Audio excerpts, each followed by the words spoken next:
আসসালামু আলাইকুম রহমতুল্লাহি ওবারাকাতুহ। সম্মানিত ভাই বোনেরা, যারা কাছ থেকে অথবা দূর থেকে বিভিন্ন প্রান্ত থেকে দুনিয়ার বিভিন্ন মিডিয়ার মাধ্যমে যারা আমাদের প্রোগ্রাম দেখছেন, অন্তরের অন্তঃস্থল থেকে মোবারকবাদ জানাচ্ছি। আল্লাহ তাআলা আপনাদের সবাইকে ভালো রাখুন, এই দোয়া করছি। আমরা স্বাভাবিকভাবে যে প্রোগ্রামটা চালিয়ে যাচ্ছি, প্রোগ্রামের নাম দিয়েছি আমরা একটি আয়াত কিছু ভাবনা। একটি আয়াত কিছু ভাবনা, এটা আমরা কোনো তাফসিরের ক্লাস করছি না। তবে আমরা যে কাজটা করি, যে কোরআনের কোনো একটা আয়াতকে সামনে নিয়ে ওইটা থেকে আমরা আমাদের জীবনের কি পাথেয় নিতে পারি, তার উপরে একটা আলোচনা আমরা এখানে করার চেষ্টা করি। আল্লাহ তাআলা আমাদেরকে বারাকা দান করুন। যে কথাগুলো বলি এখানে, ভালো কিছু থাকলে সেটা আমরা আমল করার চেষ্টা করি, ভুল কিছু থাকলে আল্লাহ তাআলা আমাদের স্মৃতিপট থেকে সেটা ভুলিয়ে দেন এবং আল্লাহ আমাদেরকে ক্ষমা করুন। আজকে যে আয়াতটা আমরা চুজ করেছি সেটা হলো সূরা আল আরাফের 128 নম্বর আয়াত। এই আয়াতটা আসলে মানে যার বাচনিকে এসেছে তিনি হলেন সরি, ইস্তাঈনু বিল্লাহি ওয়াসবিরু ইন্নাল আরদা লিল্লাহি ইউরিসুহা মান ইয়াশাউ মিন ইবাদিহি ওয়াল আকিবাতু লিল মুত্তাকিন। মূসা আলাইহিস সালাম তার কওমকে বললেন, ইস্তাঈনু, তোমরা সাহায্য চাও। আউনুন এর যুগ হলে মানে সাহায্য চাও, আউনুন মানে সাহায্য, আর তার সাথে আলিফ সিন তা ইস্ত, এটা যোগ দিয়ে বলা হচ্ছে যে তোমরা সাহায্য চাও। বিল্লাহি, তোমাদের এই সাহায্যটা হতে হবে ইস্তেআনা বিল্লাহ, আল্লাহ তাআলার সাথে।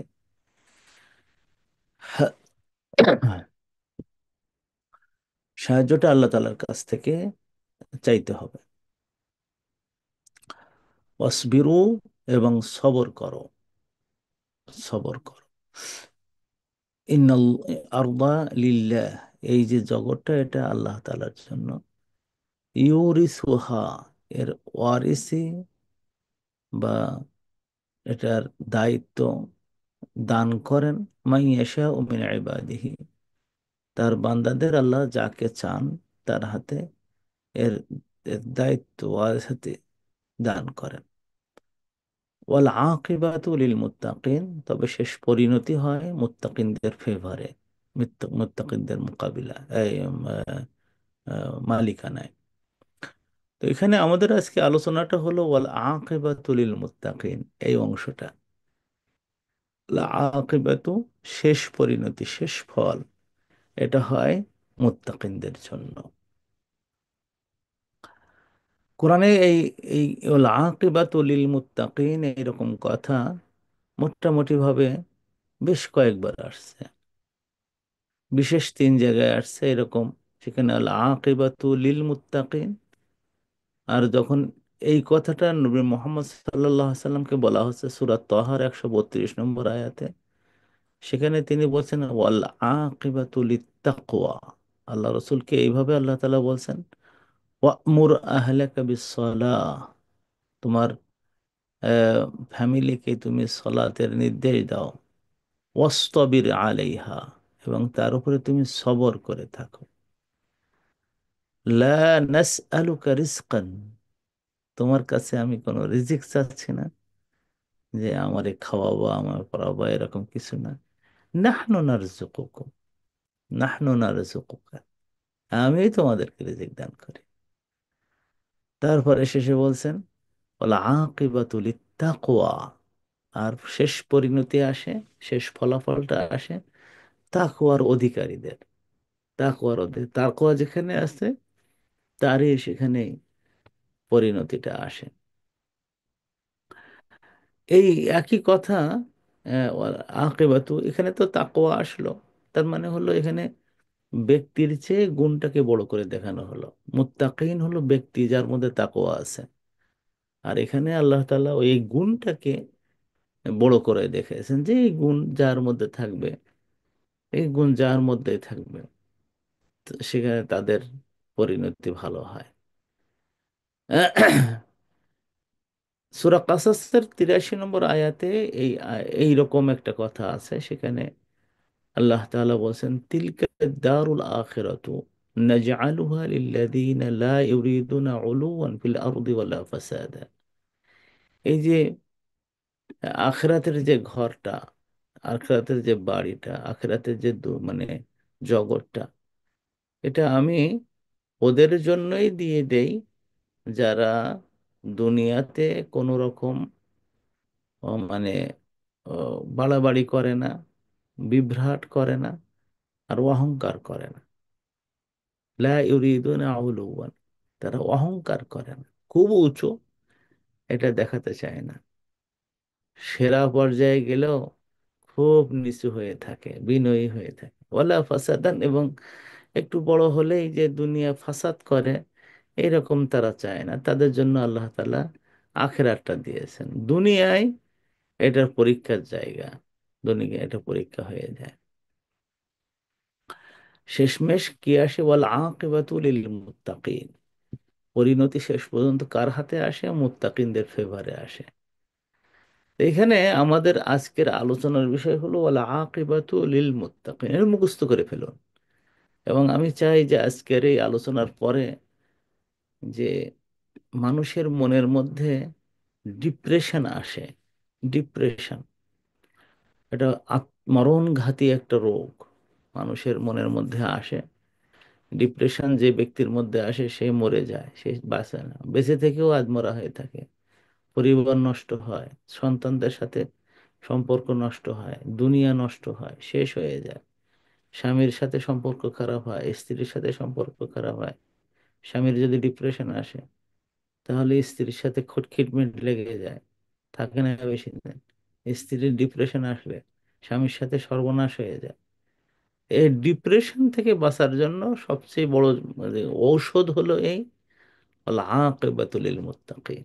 মন খারাপ যাদের, আর কোনো কাজ আমি করতে পারবো না, ভাঙা মন, হ্যাঁ, ডিপ্রেশন পর্যায়ে যায়নি কিন্তু মন ভেঙে গেছে, আর কিছু কাজ করতে পারবো না, এরকম একটা মন ভাঙা লোকদের জন্য ওয়াল আকিবাতুল লিল মুত্তাকিন একটা অ্যান্টিবায়োটিক, এমন একটা জিনিস যে মানুষের ভিতরের সমস্ত রোগ দূর করে দেবে। যার মানে চাকরি হচ্ছে না, যার বিয়ে হচ্ছে না, যার সম্পদ হচ্ছে না, বিভিন্ন কারণে একজন মানুষ মানে শেষ পর্যন্ত এমন হয়ে গেছে যে বোধহয় হ্যাঁ আমার আর কিছু হবে না, আমার বোধহয় জীবন শেষ। এই কথা বলে দিচ্ছে বলে আকিবাতুল লিল মুত্তাকিন, তাকওয়ার অধিকারী হও, তাকওয়া নিজের মধ্যে নিয়ে আসো, এবং সেখানেই তারই পরিণতিটা তারই হাতে। আকিবা শব্দটা যদি বলতে হয় এর অর্থটা কি? আকাবা ইয়া আকিবু, এর অর্থ যেটা পরে আসে, যেটা পরে আসে, সবার পরে আসে। এটা এমন কি একেবারে মরণের আগ পর্যন্ত এটার মানে শেষ পর্যন্ত দেখার জায়গা হলো মরণের পর্যন্ত। আকিবাত, একটি ব্যক্তির মরণ, একটি পরিবারের মরণ, একটা সমাজের মরণ, একটা দেশেরও মরণের আগ পর্যন্ত আকেবা, এটাকে আকেবা বলা হয়। হ্যাঁ, কোন পর্যায়ে যাচ্ছে? আমরা সামান্যতে ভেঙে পড়ি, আয় হায় রে, দেশ গেল রে, রে সমাজ নষ্ট হয়ে গেল। না, বলা আকিবাতুল লিল মুত্তাকিন, আপনি আপনার জায়গায় বীজ বপন করে যান। আকিবা শব্দটা যেহেতু সর্বশেষের জায়গা, এটা খারাপও হয়, খারাপের ক্ষেত্রে ব্যবহার করা হয়, ভালো ক্ষেত্রে ব্যবহার করা হয়, কিন্তু কোরআনের যত জায়গায় আকিবা শব্দটা আসছে দেখবেন যে প্রায় সবে মানে ভালোর ক্ষেত্রে ব্যবহার করেছে। এখানে লিল মুত্তাকিন কথাটা যখন বলা হয়েছে তখন এর অর্থ হলো লিল মিল্ক, এটা হলো আপনার কর্তৃত্ব, কর্তৃত্ব আসা, মালিকানা আসা, ওনারশিপ আসা, এটা হলো অর্থ আসে। তো এর অর্থ হলো যে আল আকিবাতু, পরিণতিটা হবে মুত্তাকিনদের জন্য। এর অর্থ হলো যে এই মানে পরিণতিটা হবে মানে তাকওয়ার, তাকওয়া যেখানে আছে তার জন্য। তাকওয়া নাই, ও যত ভালো লোক হোক না কেন, কোনো ভালো পরিণতি নিয়ে আসবে না। তো এই তাকওয়া, তাকওয়াটা কি? আমরা মনে করি যে সুন্দর দাড়ি আছে, মাথায় টুপি আছে, কি সুন্দর জামা, ফাইন, নামাজ পাঁচ ওয়াক্ত মসজিদে যেয়ে পড়তেছে, হ্যাঁ, সবই ঠিক আছে। তাকওয়ার এগুলো মানে বহির আবরণ। কিন্তু তাকওয়া, আল্লাহ রসুল একদিন মসজিদে নববীতে বক্তব্য দিচ্ছেন, তো লোকজনকে শিখাচ্ছেন যে তাকওয়া কাকে বলে। তো উনি বলছেন, আর তাকওয়া হা হুনা, দেখাচ্ছেন ইশিরু ইলা সাদরিহি, আর তাকওয়া হা হুনা, আর তাকওয়া হা হুনা। এই তাকওয়াটা হলো এখানে, এখানে বুকে, বুকের ভিতরে। ও কেউ দেখতে পারে না। এই জন্য আল্লাহ তাআলা বলছেন যে দেখো, এই যে তোমরা পোশাক আশাক পরো কি সুন্দর, এগুলো আল্লাহ তাআলা বলছেন, কুল মান হাররামা জিনাতাল্লাহ, জিজ্ঞেস করো যে আল্লাহর যে সৌন্দর্য উপকরণগুলো আছে, এগুলোকে কে হারাম করে দিয়েছে। হ্যাঁ, তারপরে বলতে যে শেষে বলছেন যে ওয়ালিবাসুত তাকওয়া যালিকা খায়র, এই যে ভিতরে তাকওয়া পুষে রাখা, এইটা হলো যখন মানুষের মধ্যে আসে, তখন লেবাস অটোমেটিক তৈরি হয়ে যায়। লেবাস অটোমেটিক তৈরি হয়ে যায়। সে কখনো নিজকে খুলে ফেলবে না। ভিতরের লেবাসটা আগে হতে দাও, তারপরে দেখো কি সুন্দর হবে। আমরা একবার আহ জেদ্দা থেকে লন্ডনে আসতেছি, আমার জীবনে প্রথম সৌদিয়াতে করে জেদ্দা থেকে লন্ডনে আসতেছে। তো জেদ্দা বিমানবন্দরে দেখলাম যে অনেক মেয়ে, আলহামদুলিল্লাহ, প্রায় অর্ধেক, না অর্ধেক না, তিন ভাগের এক ভাগ মেয়ে। তাদের চোখ ছাড়া কিছু দেখা যাচ্ছে না। তো খুব খুশি হলাম যে মাশাআল্লাহ, অনেক মেয়েও তারা লন্ডনে যাবে। দারুণ ব্যাপার, সৌদি আরবের মেয়েরা লন্ডনে যাচ্ছে, এটা তো দারুণ। তারপরে যে মানে আমি নামাজ পড়বো বলে একটু উজু করতে গেলাম। সৌদিয়াতে নামাজের জায়গা আছে পিছনে, তো পিছনের দিকে যাচ্ছি, দেখি যে বোরকা আর তেমন নাই, তেমন নেই। বোরকাগুলো সব প্যান্ট শার্ট পরে, চুল টুল সব খুলে দেওয়া, হ্যাঁ সব মানে চুল টুল রং করা। তো তখন আমার মনে করলো যে একটা দেশে জোর করার কারণে মেয়েরা সেখানে আহ, মানে কি সুন্দর বোরকা পরলো। আর যখন সে মানে বিমানে উঠলো, ওখান থেকে ওই জোর আর নাই। কাজেই সে তার আসল জায়গায় সে ফিরে আসছে। সেটা হলো যে একেবারে প্যান্ট শার্ট পরে, চুল খুলে দিয়ে, উদাম করে দিয়ে বসে গেল। লিবাসুত তাকওয়া নাই। যে লিবাসটা ছিল ওটা লিবাসুত তাকওয়া না, লিবাসুল ইজবার, বাধ্য করা হয়েছে। এই বাধ্য করা জাতিকে যদি ভালো হওয়ার চেষ্টা করা হয় বাধ্য করে, তো সে জাতি কখনো এ, আল্লাহ আকিবা তাদের জন্য হয় না। আল্লাহ তাআলা এই আকিবাটাকে, এই মানে তাকওয়াটাকে দুটো জায়গায় আল্লাহ তাআলা আমাদেরকে দেখতে চান। একটা হলো সামষ্টিক জায়গায়, সামাজিক জায়গায়, ব্যাপকতর জায়গায়। আরেকটা হলো ব্যক্তিগত জায়গায়। তো ব্যক্তিগত জায়গায় তাকওয়ার অধিকারীকে বলেন আল্লাহ তাআলা এরকম ভাবে যে ইয়ালামু সিররাকুম ওয়া নাজওয়াকুম, তিনি তোমাদের ভিতরটাও জানেন এবং তোমাদের যে চুপি চুপি যে কথাগুলো বলো সেটাও তিনি জানেন। এবং তিনি এমনও বলেছেন যে তোমাদের ভিতর বাইরে যে সমস্ত সির ওয়াল আলান, ভেতর বাইরে যা কিছু বলতেছো সব কিছু তিনি জানেন। এবং জানার ক্ষেত্রে তিনি বলেছেন, কালকে আমরা, আপনারা যারা বাংলাদেশেও হয়তো পড়েছেন, শুনেছেন সূরা কফের, ওয়াইয়ালামু মা তুওয়াসউইসু বিহি নাফসুহু, তোমার অন্তরের মধ্যে কি একটু নড়াচড়া করছে, কুমন্ত্রণ দিচ্ছে, সেটাও তিনি জানেন। আল্লাহ, তিনি এভাবে বলেছেন যে ইয়ালামু আলিমুন বিদাতিস সুদূর, আলিমুন বিদাতিস সুদূর, তিনি আলিম এমন যে সুদূরের মধ্যে যা কিছু আছে, উদ্বুদ মোটে হৃদয়ে বুদবুদ, বুদবুদ মতো উঠে শুভ্র চিন্তা কত মিশে যায় কিসের তালে যেন বলছে। তো এখন যে এই যে বুদবুদ মতো যে চিন্তাটা ওঠে, আল্লাহ তাআলা সেটাও জানেন। এই জায়গাটায় তাকওয়াকে জিজ্ঞেস করা দরকার, ও তাকওয়া তুমি ওইটা কি মানো কিনা। জিজ্ঞেস করতে, ও তাকওয়া, আমার ভিতরে যে তাকওয়া গেছো, তুমি গোপনে যখন একান্তে হও, তখন কি তুমি আল্লাহকে ভয় করো?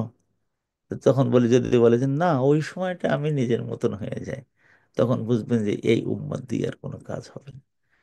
ওই উম্মত দিয়ে সেই দিন কাজ হয়েছিল, সেই দিন যেদিন একটা ছেলে এসে আল্লাহ রসুলকে বলতেছেন, ইয়া রসুল আল্লাহ, রাস্তা দিয়ে আসতে যে একটা মেয়েকে খুব পছন্দ হয়েছিল, তা তাকে প্রপোজ করছি, সেও আমাকে পছন্দ করছে। তো দুইজন আসার সময় একটু চুমা খেয়ে আসছে। ইয়া রসুল আল্লাহ, আমি, আমার মনে হচ্ছে যে আমার বোধহয় জাহান্নাম অবধারিত হয়ে গেছে, আমারে মেরে শেষ করে দেন। এই যে তাকওয়া যে জায়গাটা, ওই মেয়ে তো কারোর বলবে, কারণ মেয়েদের লজ্জা বেশি। ওরা সে জানে যে এই কথাটা কারোর বলতে গেলে তারই সর্বনাশ বেশি হবে, তো সে তো বলবে না কারোর, এ জানে ঘটনা একটা ঘটে গেছে, ওই মেয়ে আর সে জানে, আর হয়তো দুনিয়া কেউ জানে না, কিন্তু ওর মনে হয়েছে যে না, আল্লাহ তো ওখানে দেখে ফেলছে। এসে তারপরে বলছে, ফাহকুম আলাইয়া ফাকদিয়া আলাইয়া বিল কিতাবি, বিল কিতাব, আল্লাহর কিতাব দিয়ে আমার উপরে আপনি কাজা ফাইসালা করুন। একটা মেয়ে এসে বলতেছে, ইয়া রাসূলুল্লাহ, আমি তো একজন মেয়ে, আমার পেটে একটা বাচ্চা আছে, এই পেটের যে বাচ্চাটা হারাম বাচ্চা। তাহলে রসুল জিজ্ঞেস করতেন লোকদের কাছে, এই মেয়েটা কি পাগল নাকি? প্রথম মুখ ফিরাই নিয়েছে, তারপরে মেয়েটা ওর ওই পাশে গিয়ে দাঁড়িয়েছে।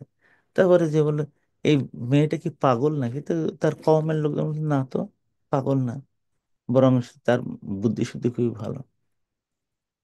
তারপর আল্লাহ রসুল সাল্লাহ সাল্লাম বলেন যে এটা আহ, কিভাবে হয়েছে? তাহলে আমি, হ্যাঁ, হ্যাঁ, আমার এরকম অবস্থা যে আমি এক ছেলের সাথে আমি মিশছি, আমার একটা পেটে বাচ্চা আসছে। আল্লাহ রসুল ওখানে আবার ওই ছেলেটার কথা জিজ্ঞেস করলেন না, সে ছেলে কেটা। তো বলে, তোমার পেটে যে বাচ্চা, তার তো কোনো অপরাধ হয়নি, তা তুমি, এখন তোমাকে কিছু করা যাবে না, পেটের বাচ্চাটা আসুক। তারপর এই পালায় চলে যেতে পারতো, কি সুন্দর, পালায় অন্য দেশে চলে যেতে পারতো। আল্লাহ রসুল তো তখন এত বেশি শক্তিধর হননি। উনি যদি, এই মহিলাটা চলে যেত সিরিয়ায়, তখন সিরিয়ায় আল্লাহ রসুলের কোনো ছিল না, ইরানে, ইরাকে, একটা উট নিয়ে জাস্ট চলা শুরু করে দিতেন বা পালাতেন বাড়িতে। পালায়নি, বাচ্চা হয়ে গেল, কোলে করে নিয়ে বসে, ইয়া রাসূলুল্লাহ, বাচ্চাটা হয়ে গেছে, এবার আমার মেরে দেন, মেরে ফেলুন, আমি অপরাধ করছি। তো বলছে, তুমি এখন ওই বাচ্চাটা রেখে যাবা, সে খাবে কোথায়? সে তার খাওয়া দাওয়া করুক, 2 বছর পর্যন্ত দুধ খেতে হয়, সে খেয়ে আসুক। আবার চলে গেছে। এরপরে যে একদিন তাকে নিয়ে আসছে, বাচ্চাটার হাতে একটা রুটি দিয়ে, বাচ্চাটা সেই রুটি খাচ্ছে, হেঁটে হেঁটে তার সাথে আসছে, দেখেন আমার বাচ্চা হাঁটতে শিখেছে, আপনি বিচার করে দেন। তাকওয়া, যে মানে পালাবার যথেষ্ট সুযোগ আছে, চলে যাওয়ার যথেষ্ট সুযোগ আছে, না, আমি এই দুনিয়া থেকে আমি এই বোঝা আমি নিতে চাই না, আল্লাহর কাছে ফ্রেশ হয়ে যেতে চাই। এরপরে যখন তাকে মারা হচ্ছিল, তার গায়ের, তার রক্ত যখন ফিনকি ধরে খালিদ বিন ওয়ালিদের গায়ে লাগছে, তো উনি বলছেন, ইমরাআতুন জানিয়া, ব্যভিচারী মহিলা। হ্যাঁ, পাথর দিয়ে মারতেছে, সেখান থেকে রক্ত আসছে।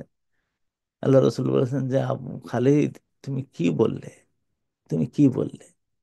এই মেয়ের তাকওয়া যদি তুমি মিজানে রাখো, আর আহলু মদিনার মানে তওবাটাকে তুমি যে এক পাশে রাখো, তার তওবা এবং এই আহলে মদিনার তওবা, তাহলে দেখবা যে মানে মানে আহলে মদিনার তওবার চেয়ে তার তওবাটা বেশি ভারী।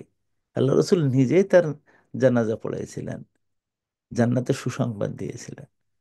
আর এই যে আকিবাতুল তাকওয়া, তাকওয়ার যখন মানে আসে, তার পরিণতিটা এদের এদের হাতে আল্লাহ তাআলা শক্তি দেন, সামর্থ্য দেন, নেতৃত্ব দেন, কর্তৃত্ব দেন। এটা হলো তাকওয়ার পরিস্ফুটন, মানে জায়গা। এখন এই যে তাকওয়ার, এই যে আমি একদম পার্সোনাল কিছু জায়গায় নিয়ে আসছি, যেটা যে যে তাকওয়ার পরিস্ফুটন তারা কিভাবে দেখিয়েছিলেন। কিন্তু যদি দেখেন যে আপনার দেশ পরিচালনা, দেশ পরিচালনা, পরিচালনার ক্ষেত্রে আল্লাহকে কিভাবে ভয় করা। হযরত ওমর ইবনে আব্দুল আজিজ একদিন বসে আছেন, হিসাব করতেছেন, রাষ্ট্রের হিসাব। এই সময় একজন এসে বলতেছে, আমি একটু আপনার সাথে কথা বলতে চাই। রাত্রে আলো জ্বলতেছিল, তো উনি বলছেন বসো আমার পাশে। বসলেন, আলোটা নিভাই দিলেন। আলো নিভাই দিলেন, নিয়ে কথাবার্তা বলার পরে লোকটা চলে যাওয়ার পরে বলতেছে যে আপনি আলো নিভাই দিলেন কেন? তাহলে ওটা তো রাষ্ট্রের সম্পদ, ওটা আমি চালাচ্ছিলাম, কিন্তু তোমার সাথে আমার কথা, এটা তো পার্সোনাল কথা হচ্ছিল। এই পার্সোনাল কাজে কেন আমি রাষ্ট্রের সম্পদ ব্যবহার করব? তাকওয়ার ওই যে জায়গা, রাজা, রাষ্ট্রপ্রধান। হযরত ওমর একদিন হেঁটে বেড়াচ্ছেন রাস্তা দিয়ে, গিয়ে দেখে যে একটা বাচ্চার পেটে, মানে এক মহিলার পেটে বাচ্চা হয়। তো উনি তার স্ত্রীকে নিয়ে গেলেন সেখানে, দেখলেন যে তুমি একে দেখাশুনো করো, বাচ্চা হয়েছে, দেখাচ্ছে যে আপনার বন্ধুর বাচ্চা হয়েছে, দেখেন। এই যে কেউ জানলো না, ওই যে মহিলার বাচ্চা সেও জানেনি যে এটা ওমর রাদিয়াল্লাহু তাআলা আনহু অথবা তার স্ত্রী আমার এখানে এসে ধর্মের কাজ করতেছে। এই যে জায়গাটা ওল আকিবাতুল তাকওয়া। এখন আমাদের জাতিদের অবস্থা অবস্থা এমন হয়েছে, তাজ্জব হয়ে যেতে হয়। এই ছোট্ট একটা উদাহরণ দেয় যে হোমওয়ার্ক একজন বাচ্চারা করতে হবে, তাই সে মানে আরেকজনকে দিয়ে করাই দেয়, দেখানোর জন্য যে আমার বাচ্চা খুব ভালো, ছেলে ভালো রেজাল্ট করুক। এই যে বাংলাদেশে কোটি কোটি টাকার বাণিজ্য হলো, যে শিক্ষকরা যারা নোট নোট করে, নকল এই প্রশ্ন করে। হাই হাই রে, এটা আমি জানতাম না। আমি যখন বাংলাদেশে একটা মাদ্রাসায় চাকরি করতাম, তো সেখানে আমাকে দিয়ে দুটো প্রশ্ন করাইছে বোর্ড। তো আমার কাছে প্রশ্ন চাইছে, আমি প্রশ্ন দিয়ে দিছি। ছাত্ররা দেখে আমার কাছে বলে যে এই প্রশ্ন দিতে হবে। আমি বলি, কেন? তো সব হুজুরা তো দেয়। আমি বলি, বলো কি, এটা তো দেওয়া নিষেধ। তাহলে আমরা পাই, কিভাবে পাও? তো হুজুর ক্লাসে এসে বলে দেয় যে এরকম হয়তো 10টা প্রশ্ন আছে, তো উনি বলে দেন 20টার মতন, যে এরকম প্রশ্ন আসতে পারে, তো ওই 20টার মধ্যে থেকে আসে। এবং এটা র্যান্ডম, হুজুররা, শিক্ষকরা, স্যারেরা, ইউনিভার্সিটি টিচাররা, চিন্তা করে দেখেছেন? চিন্তা করে দেখ, তাকওয়ার মানে প্যারামিটার কোন জায়গায়, কোন জায়গায় ঘুষ দেওয়া, সুদ খাওয়া, সুদ কখন কখন সুদ খাচ্ছে। এই আমাদের এই দেশে সরকার দেয় কল্যাণ ভাতা আছে।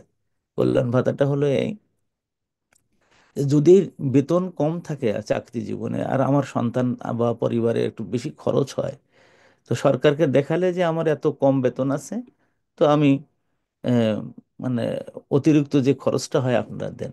তো ওরা প্রত্যেক মানুষের মাথা পিছু 500 পাউন্ড করে খরচ হয় মাসে, এরকম চিন্তা করে। 5 জন যদি মানে পরিবারের সদস্য হয়, তো 2500 পাউন্ড তারা পাবে। কিন্তু এই বেচারা যদি ইনকাম হয় 1500 বা 1000, তো 1500 সরকার দেয়। এখন কি হয়েছে, একেবারে এটা সব মুসলমান প্রায়, প্রায় 100%, আমি মানে খুব কম এদেশে। হাই হাই রে, মানে যারা একটু এখান থেকে বেঁচে থাকতেছে তাদের বোকা, চরম বোকা, মনে করে হয় বোকা। সব বুদ্ধিমান মুসলমানরা, আলেম জালেম হাজি গাজী, সব কি করে, এ, আল্লাহ তাআলা যাদের রহম করেছেন তারাই বেঁচে আছে শুধু। আর প্রায় সবাই সেখানে কি করে, ওই 1000 টাকার বেতন দেখায় যে আমি 1000 টাকার চাকরি করি, সেটা হলো পে স্লিপের মধ্যে পাওয়া যায়। আর বাদ বাকি এমন কাজ সে করবে যে কাজে ক্যাশ পাওয়া যায়, এটা সরকারকে দেখানো লাগে না। তো সরকার জানে 1000 পাচ্ছে, আরো 1500 দেয়। আর ওই 1000 তো পাচ্ছে ওই জায়গায় কাজ করে, আর ওরকম 5000 টাকা ইনকাম করতেছে বিভিন্ন জায়গা থেকে, সরকার সেটা জানে না। আমার একজন কোটিপতি আছে, প্রত্যেকবার গল্প করে, আমার বাড়িতে এত কোটি টাকা সম্পদ, আমি এবার এত কোটি টাকার মাল কিনে নিয়ে আসছে। তাই আমি বললাম, তো এখানে তো তুমি খুব গরিব মানুষ তো, এই যে দেশের আইনে, তাহলে ও তো করতে হয়, মানে ওটা বুদ্ধি। আমাদের এক শেখ আছেন, শেখ মানে উনি অধ্যাপক সাহেব।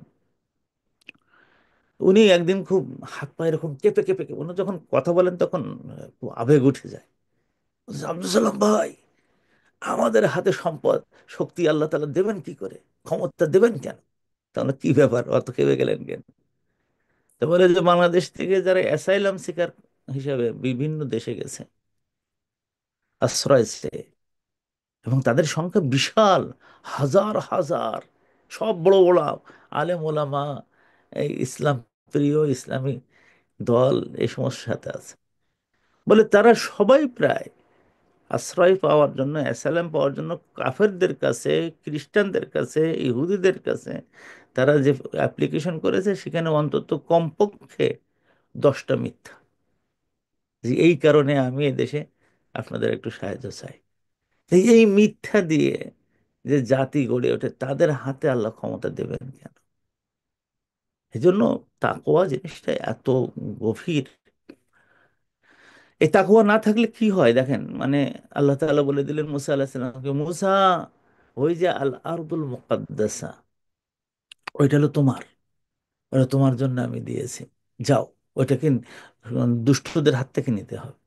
তো উনি ওনার যে 12টা কওম আছে, 12টা কওমের 12জন প্রতিনিধি পাঠালেন, যাও তোমরা গিয়ে দেখে এসো কিভাবে কি করা যায়। 12জনের মধ্যে 10জন তারা বলল যে ইন্না ফিহা কওমান জাব্বারিন, সেখানে জব্বারুনরা আছে। আর 2জন এসে বললো যে হ্যাঁ, ওখানে লোকজন আছে, কিন্তু আল্লাহ তাআলা যদি আমাদেরকে পার করাই দেন ইনশাআল্লাহ অসুবিধা হবে না। কাম মিন ফিআতিন কালিলাতিন গালাবাত ফিআতান কাসীরাতান। ও অনেক জায়গায় ইতিহাসে আছে অল্প সংখ্যক দিয়ে বৃহৎ সংখ্যক লোকের উপরে বিজয়ী হয়েছে, এরকম ইতিহাস আছে। তাকওয়ার অধিকারী। আর অন্যরা তাকওয়া আল্লাহকে ভয় করলেন না, করলেন মানুষকে। আল্লাহ তাআলা শেষে আল্লাহ তাআলা বললেন যে ও মুসা এ তো কেমন হলো। উনি তখন বললেন ফাফরুক বাইনানা ওয়া বাইনাল কওমিল ফাসিকিন, ও আল্লাহ আমার এবং আমাদের কওমের এই ফাসিক কওমের থেকে আমাকে 6,50,000 লোক, 6,50,000 লোক, প্রত্যেকে যদি হাতে করে একটা এ নিয়ে, তাহলে কোনো আল্লাহকে ভয় করেনি, ভয় করেছে মানুষকে। যে আহ আমাদের ভারতের মানে ইতিহাসের উপরে হান্টার একটা বই লিখছে, ডব্লিউ হান্টার। তো ওখানে লিখছে যে যখন আমরা সিরাজ দৌলাকে মারতেছিলাম পলাশির পরে ভগীরথী নদীর তীরে, তো তাকে এই মারা দেখার জন্য যে মানে বাঙালি এবং ভারতীয় মুসলমানরা আসলো দেখতে, তারা যদি হাতে একটা করে ঢিলা নিয়ে যদি মারতো আমাদেরকে, তা আমরা ওখানে শেষ হয়ে যেতাম। তারা ভয় করেছে মানুষকে, আল্লাহকে ভয় করেন। কিন্তু আল্লাহ আকিবাতু লিত্তাকওয়া, তাকওয়ার অধিকারী হওয়া মানে শেষে যে আমরা মানে যদি দেখি যে মাত্র হাতে গোনা কিছু সংখ্যক মাত্র মানুষ যাদেরকে দেখবেন যে এইরকম অবস্থা। আমাদের মৌলানা আব্দুস সোবহান সাহেব নামে এক এমপি ছিলেন বাংলাদেশে। তো ওনার বাড়ি দেখতে গেছিলেন এই দেশের একজন বড় ধনী, ইস্ট লন্ডন মসজিদ যিনি বানিয়েছেন, যে মানে কন্ট্রাক্টর, বিল্ডার, সে সিরিয়ায় বাড়ি। তো হঠাৎ করে আব্দুল সোবহান সম্পর্কে বলতে যেয়ে বলতে চোখে পানি আনছে, হাউমাউ করে কেঁদে উঠছে। আমরা কাঁদেন কেন? বলে আব্দুল সালাম আমার জীবনে কোনোদিন এমন মানুষ দেখিনি যে 3বারের এমপি, তার বাড়িতে একটা খাট আছে, সেই খাটের উপরে আমাকে বসতে দিয়েছে, দেখি যে নড়তেছে। না, বললাম যে খাট নড়ে কেন? তো পরে যে নিচে এরকম তাকিয়ে দেখলাম যে 3টি তার পায়া ভালো আছে, আর একটা ইট দিয়ে মানে রাখা, ওটা পায়াটা ভাঙছে। ওনার টাকা পয়সা এমন নেই যে এটা দিয়ে তিনি ঠিক করবেন। আমাদের আবুল হাসান নাদওয়ী রহমতুল্লাহ আলাই আমার উস্তাদ, তার সম্পর্কে আমার আরেক উস্তাদ মদিনা ইউনিভার্সিটিতে আমাদের সামনে বলতেছিলেন যে তাকওয়া কারে বলে। বলে আমরা একবার হঠাৎ করে রমজানে আমরা 3 বন্ধু, তারা 3 জনে চলে গেছেন দুনিয়া থেকে, সুবহান আল্লাহ। এই পৃথিবীতে যারা বর্তমান ইসলামী সাহিত্যের জন্ম দিয়ে গেছেন তারা এই 3জন। বলে একবার 3 বন্ধু মনে করলাম মদিনায় থাকি, তা চলো আমরা এবার ভারতে যে ঈদ করি, শেখের বাসায় যে। তারপরে গেলাম, তো শেখ শুনলাম যে ওই থেকে বসছেন, উনি রমজানে এতেকাফ করেন। তো আমরা গেলাম শেখের ওখানে, যে শেখ তো আশ্চর্য হয়ে গেলেন। বললাম যে আমরাও আপনার সাথে এতেকাফ করবো। তা ঠিক আছে এতেকাফ করো। এতেকাফ তিনি করতেছেন। তারপরে যে তার বাসায় গেছেন ঈদের পরে, ঈদের ঈদের নামাজের পরে। বললাম যে তার বাসায় যেয়ে দেখলাম যে খাট যেটা আছে, উনি বললেন আমাদের ক্লাসে বলতেছেন যে আমি গুনে গুনে দেখলাম যে তার বাসায় ম্যাক্সিমাম যে জিনিসপত্র আছে, শুধুমাত্র একটা দামি জিনিস হলো একটা টেলিফোন, যাতে ফ্যাক্স আসে, সেটা জাপানের এক বন্ধু দিয়েছিল তাকে। এই ছাড়া প্রত্যেকটা জিনিসের, সব জিনিসের দাম হিসেব করে দেখলাম যে 100 সৌদি রিয়াল, সব মিলিয়ে হবে। যে তাকওয়ার অধিকারী ব্যক্তিরা যারা দুনিয়া জয় করে, তাদের অবস্থা হয় এরকম। আলমগীর শেষ রাত্রে উঠে, ফকির আলমগীর, বাদশাহ আলমগীর, শেষ রাত্রে তাহাজ্জুদের পরের থেকে ফজর পর্যন্ত এই সময়টা তিনি ইনকাম করার জন্য ব্যয় করতেন। কোরআন শরীফ লিখতেন। লিখে লিখে লিখে লিখে বছর শেষে যে কয়টা কোরআন শরীফ তার লেখা হতো, বছর শেষে এইটা হজের সময় উনি একজনকে দিয়ে পাঠাতেন যে তুমি হজের সময় এটি বিক্রি করবে, তবে জানতে দেওয়া না কাউকে ও যে এই বইটা, এই কোরআনটা কে লিখেছে। কারণ যদি শুনে যে ভারতের রাজা বই লিখেছে, এই কোরআন শরীফ লিখেছেন, দাম একটু বেশি দিতে পারে। তাহলে আমার নাম যেন কেউ না জানে, জানতে দেওয়া না কে লিখছে। ওখানে বিক্রি করে হাজিদের কাছে যে টাকাটা পেতেন, ওই টাকা দিয়ে তিনি সারা বছর খেতেন, টুপি বানাতেন এবং ওই টাকা। তো তার কি টাকার অভাব ছিল? তার বাবা, তার দাদা তো তাজমহল বানাইছে, হ্যাঁ। কিন্তু উনি মনে করতেন যে তাকুয়ার টাকা খাবেন, তাকুয়ার থেকে। এই এই মানে সম্পন্ন কিছু লোক যখন উঠে দাঁড়ায়, ওয়াল আকিবাতুল্লাহ, তাদের জন্য শেষ ফয়সালাটা আসে। আমি বলছি না যে তাহলে কি প্যালেস্টাইনে তাকওয়া নাই, আছে। কিন্তু ওখানে তাকওয়ার যে মেন, যেটা দেখা দরকার সেটা হলো এক প্যালেস্টাইনে যে কয়জন মুসলমান আছে, তারা সারা দুনিয়ায় পালাই চলে চলে গেছে। এই পালানোটা আমি নাজায়েজ মনে করি না। কি করবে? তারা জর্ডানে আছে, বিভিন্ন জায়গায় আছে, জানেন কি অবস্থা। মাঝে একদিন একটা এতিমের জন্য ওরা ধরছে, আমরা বাংলাদেশে যদি কোনো এতিমকে টাকা দেই, তো ওটা সামান্য, ওখানে 500 পাউন্ড দিতে হয়। তাই আমি বললাম কারণটা কি? আমরা বাংলাদেশে একটা এই টাকায় একজন এতিমকে যদি পোষি, তো আমরা তো 280 পাউন্ড দিল্লি তো হয়ে যায়। তো বলছে এর কারণ হলো এই টাকা জর্ডানে যাবে, জর্ডানে ওখানে মুসলমানরা ওখান থেকে কাটিয়ে নেবে, তারপরে ওখান থেকে আরেক জায়গায় যাবে, সেখান থেকে মুসলমানরা রক্তের টাকা খাচ্ছে। এবং এদের মধ্যে এখনো পর্যন্ত এত দলাদলি, যে একজন আরেকজনের রক্ত খাওয়াটাকে হালাল মনে করে। বাংলাদেশে যেমন হয়েছিল, এক দল আরেক দলকে মেরে ফেলতে হলে আনন্দ করত, মেরে তারপরে বাঁশ দিয়ে, মানে লাঠি দিয়ে মেরে, লগি বইটা দিয়ে, তারপরে মরা মানুষের উপরে, বুকের উপরে দাঁড়ায় দাঁড়ায় নাচানাচি করছে। আমি মানে ইতিহাসে পড়ছিলাম, আবু সুফিয়ানের স্ত্রী হিন্দা আহ, আহ, হামজা রাদিয়াল্লাহু তাআলা আনহুকে মারা পরে বুক চিরিয়ে তারপর খাইছিল। কিন্তু এটা একটা আরো অন্য ধরনের।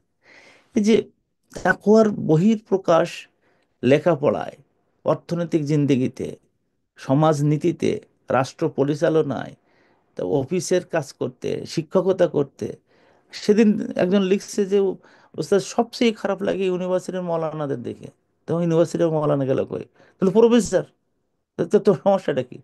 তাহলে যে আমাদের ডিপার্টমেন্টে, মানে Islamic faculty, faculty of Islamic শরিয়া, আমাদের ফ্যাকাল্টি সরকারি ইউনিভার্সিটির কথা বলছি, বেসরকারি না। যে ওখানে মাত্র 2-3 জন শিক্ষক আছেন যারা নিয়মিত ক্লাস নেয়, আর সব ফাঁকিবাজি।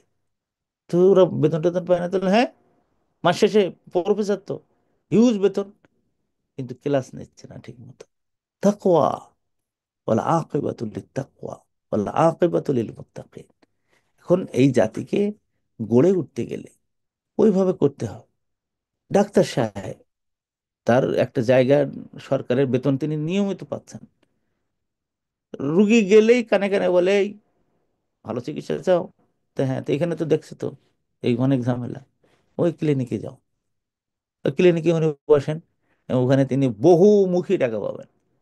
যে ঔষধ লিখবেন তার জন্য বিনিময় পান, যে জায়গায় পরীক্ষার জন্য পাঠাবেন সেখানে পান, এই কত কিছু। আমার একটা রোগ হয়েছে বাংলাদেশে, আমি পরীক্ষা করার পরে এই দেশে আসলাম, যে আমার একজন ডাক্তার এটা মানে করেছে, উনি দেখে খুব ভালো, আর তুমি আর করবে না। কিন্তু বাংলাদেশে দেখছি একজন ডাক্তার আজকে পরীক্ষা করেছে, তারপরে যে 1 সপ্তাহ পরে তার তেমন কোনো ভালো হয়নি, তারপর আরেকজনের কাছে গেছে, আবার ওই পরীক্ষাগুলো আবার দিচ্ছে। কেন আগের পরীক্ষার ওগুলো হবে না? না, ওগুলো হবে না, কারণ ওখানে টাকা আছে। এই যে তাকওয়ার, আসল জায়গাটা। খুব খারাপ ওষুধ কিন্তু রোগীকে খাওয়াচ্ছে কেন? ওই কোম্পানির সাথে তিনি একটা চুক্তি করতেছেন।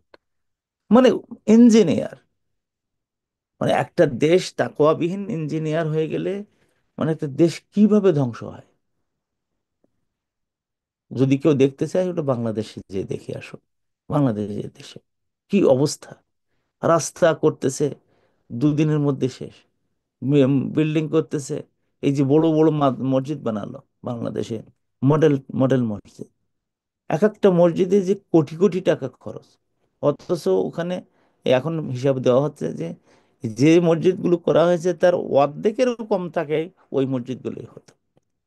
ইঞ্জিনিয়ার, রাজনৈতিক নেতা, তারপরে বিল্ডার, মানে যারা যারা যেখানে যেখানে প্রত্যেককে দিতে দিতে। আমার নানা হতো সম্পর্কে মৌলানা রিয়াসাত আলী, উনি এমপি ছিলেন। তো লন্ডনে আসলেন, এসে তারপরে একটা মানে মিটিং এ উনি বললেন, আমি সরকারকে বলে দিয়েছি যে আমাদের আর কোনো স্যাংশন দেবেন না আমার উপজেলায়। তো আমরা বললাম যে কি বলেন এটা, তো স্যাংশন না দিলে তো কাজ হবে কি করে? বললো, কাজ হবে কি?